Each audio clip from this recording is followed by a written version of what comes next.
With the threat of tornadoes in the forecast, it's important to know what to do if a tornado is heading towards your house. But what if your house doesn't have a tornado safe place? News 2 meteorologist Alex Libby spoke with a Mississippi meteorologist who made it his goal to find every community tornado shelter in the country for people who don't have one at home. Alex. Yeah, Haley, Dr. Craig Ceci is the founder of the website that is called Find Your Tornado Shelter.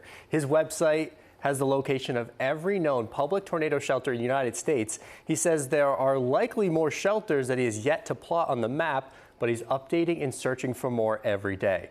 Right now, there are around 20 tornado shelters plotted in Middle Tennessee.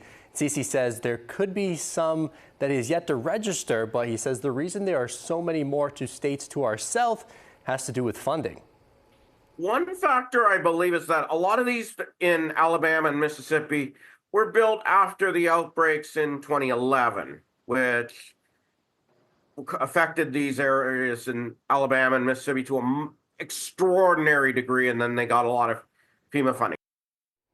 Ceci says he would love to work with emergency managers from across Middle Tennessee and Southern Kentucky to help register current storm shelters and to build new ones. If you'd like to see where the closest community storm shelter is to your house, I've attached to a link to our website, WKRN.com.